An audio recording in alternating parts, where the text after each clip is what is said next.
Hello, Slimes and Sinners. My name is TB Skyen, and I wanted to do something else today, but I watched the first episode of That Time I Got Reincarnated as a Slime, which is a new anime that's just had its first episode out, and this is what we're going to be talking about now, because sometimes on this channel we talk about, like, writing and the principles of writing and how to construct good stories and stuff like that, and yeah, okay, so That Time I Got Reincarnated as a Slime is an isekai show. That is to say, it's a person from the real world who's trapped in another world, like a fantasy world for various reasons, and they have adventures there and stuff like that.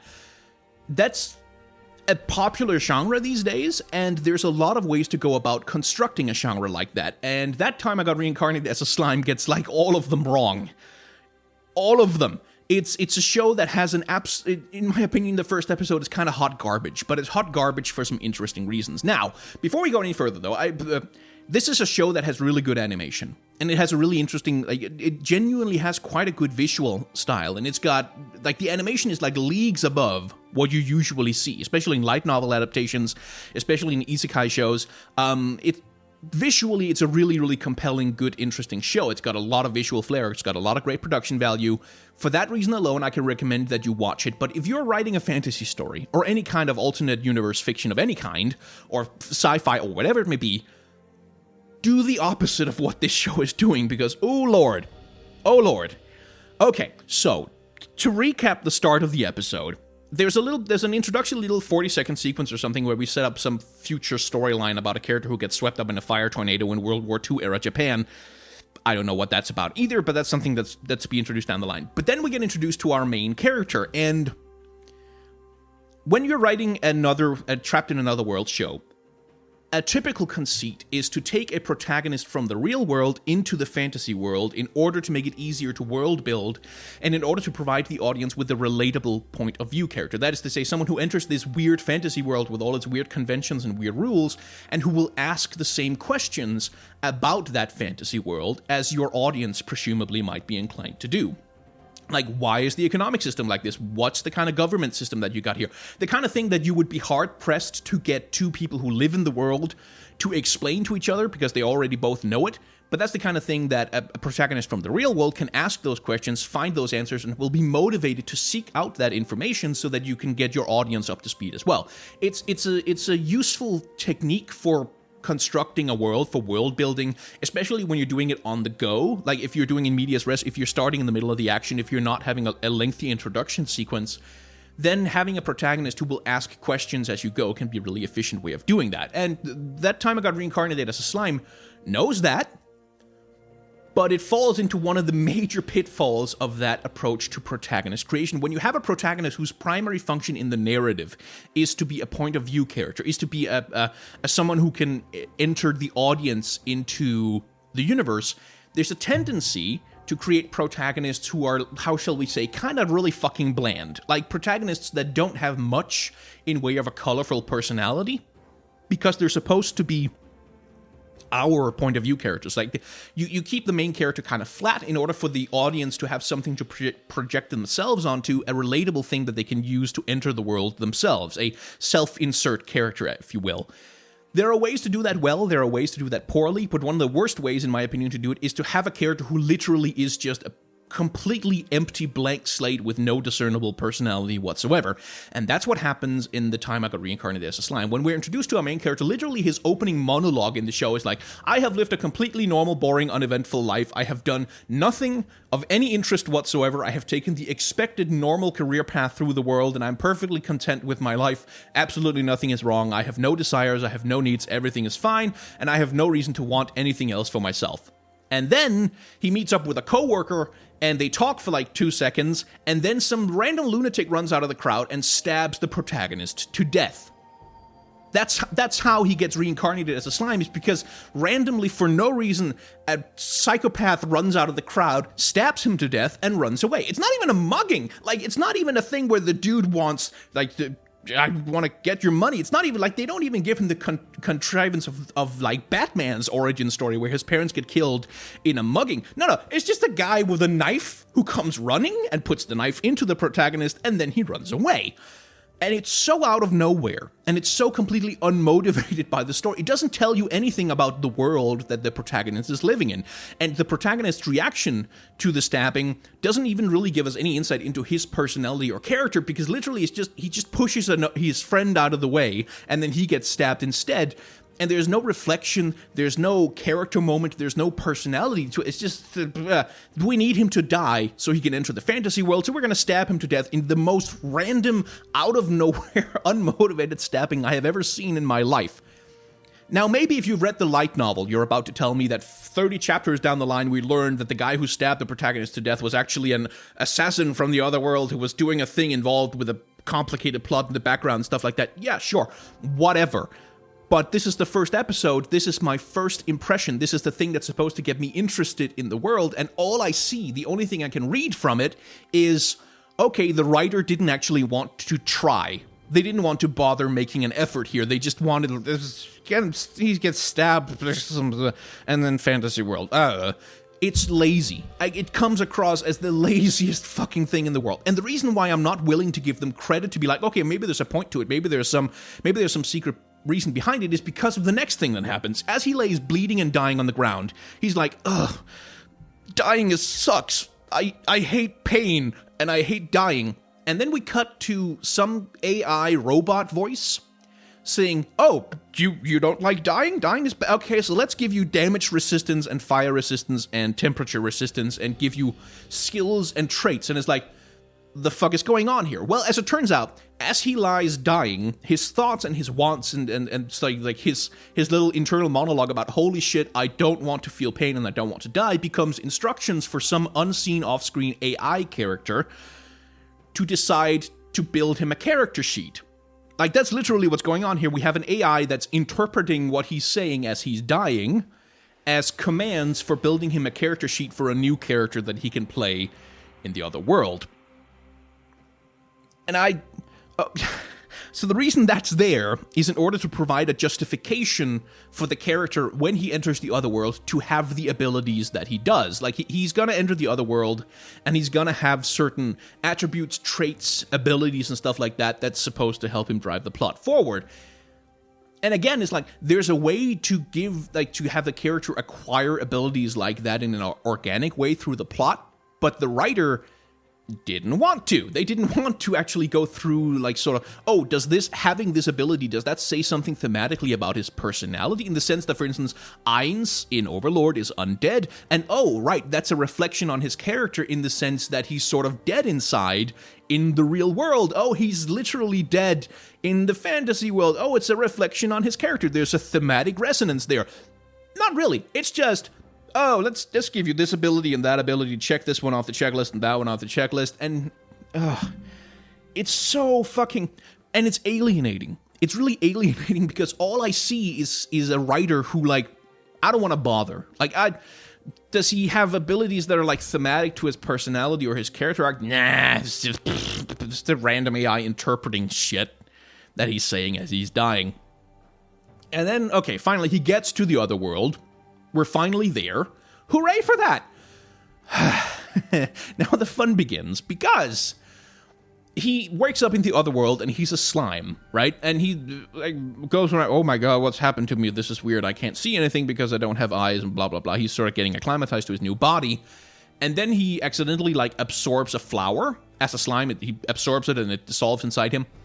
And then the AI voice starts up again. He can apparently converse with this AI voice, and it can tell him about things that are happening in the world, apparently because he asked to get the skill of a great sage, which is also something that is utterly okay, as he's dying, for no good reason, he says, if a guy who's a virgin at 30 is a sage, then at 40 I would have been a great sage.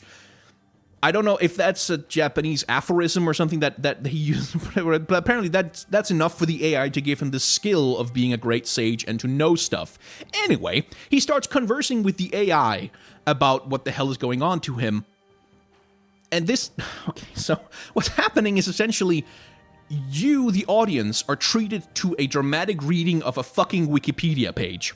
Like, that's what's going on here. Like, it's, if the other world is like a video game, what's happening in this early sequence is essentially that our main protagonist and the disembodied AI voice have an extended live reading of the Wikia that describes the skills and abilities and systems at play in your new fantasy world. Now, again, introducing a hard magic system can be difficult. Introducing like a skill system and like the method by which characters have abilities and do stuff, that it can be tough to do that. Like it's difficult to engineer a situation where you can provide an organic explanation for that. But again, this show just doesn't bother at all with any of it. So instead, anytime the character asks a question about how can I do this or how does this work, the AI voice just kind of pops in and reads to you a section from Wikipedia outlining how the game system works. And the graphics that are used to do that are very nice and very attractive, but it's so cold. It's so cold and it's so detached from what's going on in the action. It gives me no sense of what the world is like. It doesn't give me any sense of, hey, do these magic abilities and these magic skills, do they have something to do with the nature of the world? Like, do they tell us something about what this world is like, what it's like living there? But no, literally, like, he absorbs a plant, and he's like, what's this plant made of? And then the voice says, oh, this plant is made of magicules. And he says, what are the magicules? Oh, well, the magicules are the fundamental particles that make out the magic of the universe and stuff like that. Why is that? Oh, we get a chart here showing how the building blocks of life come together to create... it's exhausting, and it's so incredibly boring, and it's just... Don't do this. Don't ever do this. If you need to introduce a fantasy universe to the audience, if you need to introduce a concept about the fantasy universe, then engineer a situation where our character can find out about it in an organic way. In a way that, like, he's doing something, he wants to achieve something. There's some kind of a story, like, oh, I want to go to that place and do that thing. Well, in order to go to that place and do that thing, you're going to need to use these particular attributes of the universe. You're going to need to use this magic skill, or you're going to need to use this thing or the other. And so that the explanation of how the action works can be part of something that actually fucking happens, because literally the whole entire first episode is our protagonist in a cave getting things explained to him randomly, and there's barely, like near the latter half of the episode, he finally interacts with another character. Like, it takes until the latter half of the episode for our protagonist to have any interaction with any other character than the Wikipedia voice reading, systems information from the manual to him. And at that point, the show does pick up a little. At that point, there's actually a little bit of interesting character interaction. We actually get some organic world building delivered through the voice of a character who has like an agenda and a perspective and who can tell us something about what it's like to live in this world. It's not amazing, but it's at least something. But even then, like, these two characters, he meets like a dragon in the cave who's ancient and who knows stuff, right? And then they have an extended conversation about, oh, well, you see, I was a human out in the real world, and then I died, and I went to the magic world. Stuff which the audience already knows, by the way. We don't need that shit explained to us. And then the dragon goes, aha, I see. Well, there is a thing where people from other worlds can cross into our world. We call them otherworlders, and some otherworlders pass through the barrier between dimensions, and it gives them special abilities. Oh, maybe that is how I got my special abilities. Yes, that may have been how you got your special abilities. However, nobody, as far as I know, could reincarnate into another world. That is unusual and strange. Maybe there is something unusual and strange about our main protagonist. It's just, it's mechanical. That's the thing that bothers me about it, is that it's so mechanical. It's so, well, shit, we need to get this stuff out of the way. We need this stuff explained so that I can get on with the story and do the stuff I'm actually interested in. I don't want to do the legwork, I just want to jump to the fun bit. And if I was a reader, and this was a novel, and I was reading this like as the first couple of chapters of a novel, I wouldn't read any more of it, because it's like, it would feel like the author is just kind of jerking off about, hey, look at this cool fantasy universe, and then look at all these cool skill names and these systems I invented. I'm going to describe them to you in great detail so you can understand how cool my fantasy universe is, when the thing I want, the thing I would like from a fantasy show about a character who goes to an amazing fantasy world and does fantasy adventures, is that they actually fucking get on with it. That stuff happens, and nothing happens in the first episode. He gets stabbed, he dies, he reincarnates, and he talks. but there's no, like, is there a theme to this show? I don't know. There's no theme to it. So let's take another example. The Saga of Tanya the Evil is a show that has a very similar premise to this, in the sense that it opens with a character in the real world who gets killed and goes to another world and gets reincarnated into a different form that gives him special abilities. So far, so good. But in the Saga of Tanya the Evil, a show which is tremendously flawed, by the way, what we get in the very first episode is a clear sense of the moral and narrative theme that the story is about to explore. Namely, that our main character is a complete piece of garbage asshole who needs to learn not to be a piece of garbage asshole and to be humble before God, which, again, it's a flawed show, but it's at least a show that tells you in the first episode, I have something to say. We have a theme to explore here. There's a point to this story. There's something interesting going on that we're gonna get to if you can sit through the exposition, and so I'm more willing to forgive it. But that time I got reincarnated as a slime, I don't know what this show is supposed to be about.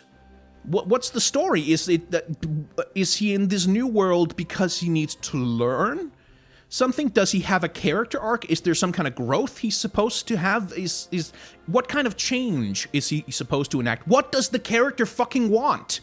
He doesn't want anything. One of the things he says to the dragon that he meets in the cave as they're having the conversation is, I guess I'll stay here and talk to you. I have nothing else to do. Wow, compelling main character there. Wow, I'm interested to see how your journey shakes out, dude with literally no motivation to do anything. Holy fuck.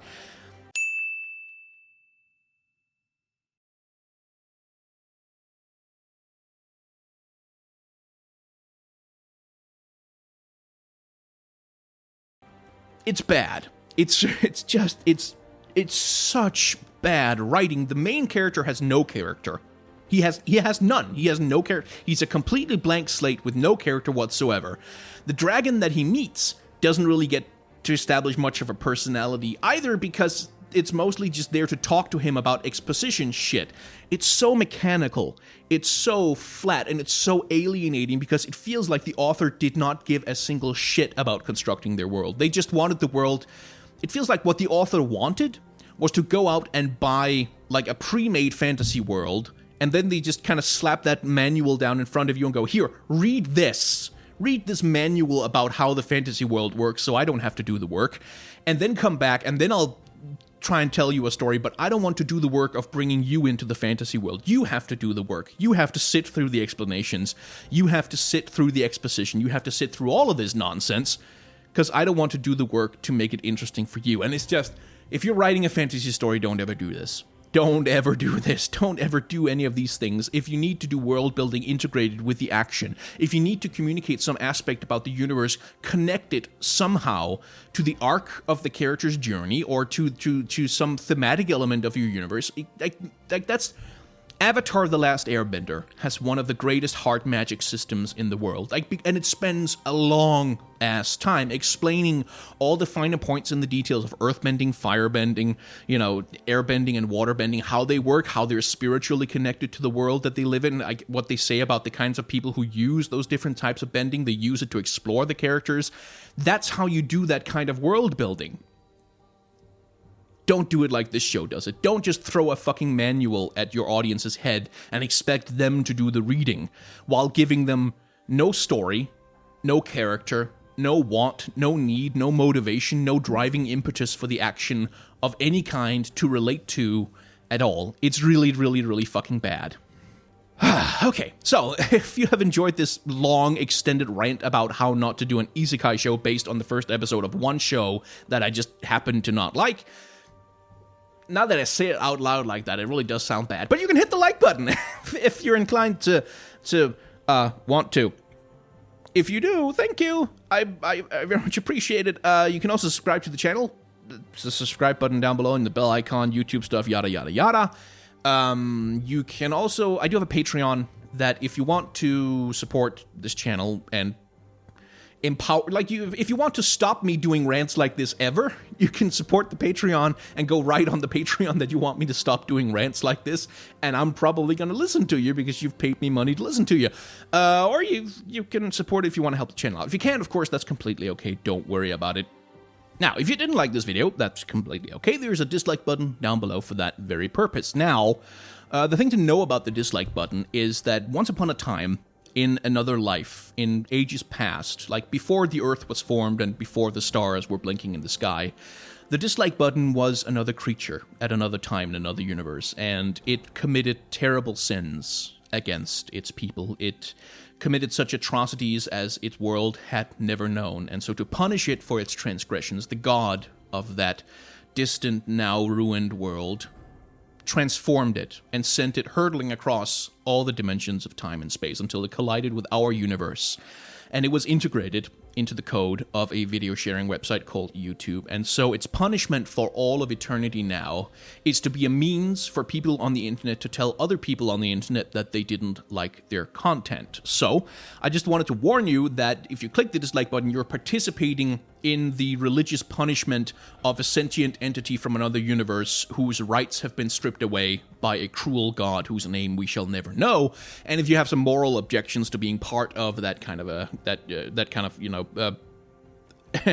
summary execution system, then you probably shouldn't click the button, and instead you should lodge a complaint with the UN to have the dislike button freed from its long and horrifying imprisonment in YouTube's algorithmic system, and, see that justice is finally done after millions of years of profound torment for this poor creature who must surely have served its time by now. Anyway, thanks for watching.